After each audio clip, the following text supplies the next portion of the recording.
Uma moradora de Praia Grande, no litoral de São Paulo, comprou uma passagem aérea e depois decidiu cancelar.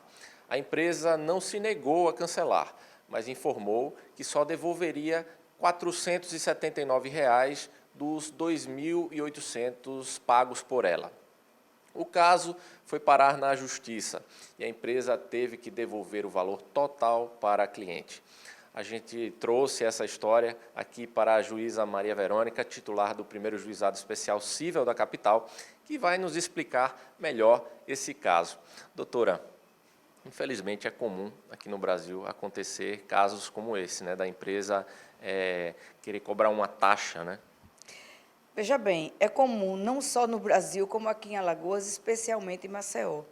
O primeiro juizado, que tem a competência de Jatiúca e Mangabeiras, tem recepcionado inúmeras questões envolvendo esse tema.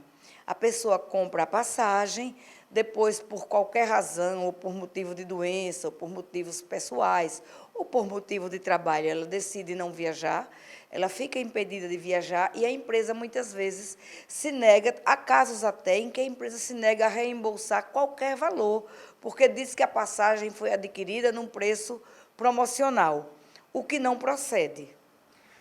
A empresa, ela tem o direito de cobrar alguma multa? O que é que diz a lei? A lei cita alguma especificação?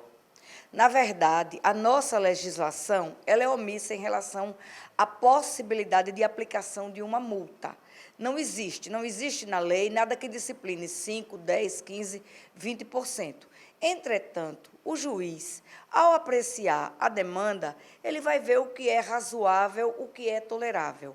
Aqui no primeiro juizado, nós temos aplicado uma multa de 10%. A gente entende que, primeiro, o serviço foi prestado, ou seja, houve a transação de compra e venda, o serviço foi prestado no tempo solicitado pelo cliente, a empresa também teve despesas para prestar aquele serviço, vender a passagem, ela, geralmente pelo site ou por um aplicativo, então ela tem despesas ao operacionalizar aquela venda. Então, a gente entende que uma multa de 10% é razoável, é tolerável. E é esse o percentual que nós temos arbitrado aqui no primeiro juizado.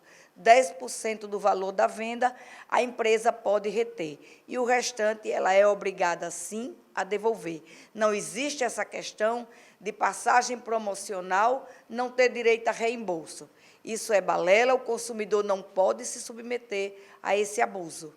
Doutora, e no caso do cancelamento, na hora do cancelamento, a cliente, ela tem que dar alguma justificativa, tem que apresentar alguma prova para aquele cancelamento ou não precisa falar nada? Não precisa apresentar prova, ela pode desistir por questões pessoais, ela pode desistir por questões de foro íntimo, de trabalho, de doença, às vezes não de doença nela própria, mas de doença em pessoa da família, às vezes muito próxima, e você não é obrigada a dar saber à empresa que você está desistindo por isso ou por aquilo, apenas você tem que desistir formalmente.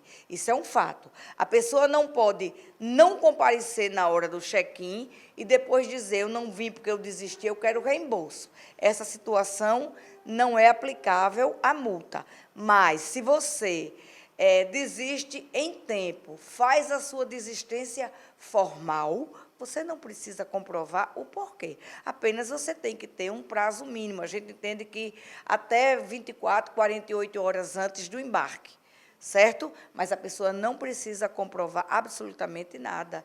Isso é uma questão de foro íntimo do consumidor. Ele decidiu não viajar. Como a senhora falou no início, é comum chegar esses tipos de casos aqui no juizado, né? Então, as pessoas procurem o juizado, a justiça, né, para resolver esses problemas o quanto antes, né, doutora? É muito grande o número de contendas envolvendo companhias aéreas. Como você sabe, o Brasil é um país de dimensões continentais, refém de 3 ou 4 companhias aéreas, né? O que não justifica. Infelizmente, a gente fica refém. Você não tem muitas opções. Dependendo da rota que você vá trilhar, você não tem muitas opções. Então, como você é refém, essas empresas elas operam de um modo que muitas vezes viola os direitos do consumidor. Isso é muito ruim, não é? Tem um prazo para que a pessoa, o cliente, entre na justiça para solicitar o valor total aí da passagem?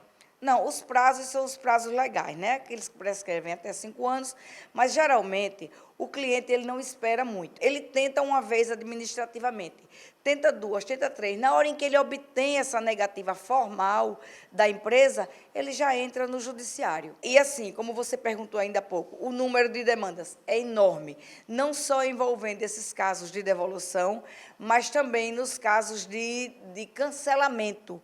Quando a empresa, muitas vezes, cancela o voo e acredite, às vezes ela até se recusa a devolver o valor do voo que ela própria cancelou, apesar de anteriormente ter confirmado com o consumidor.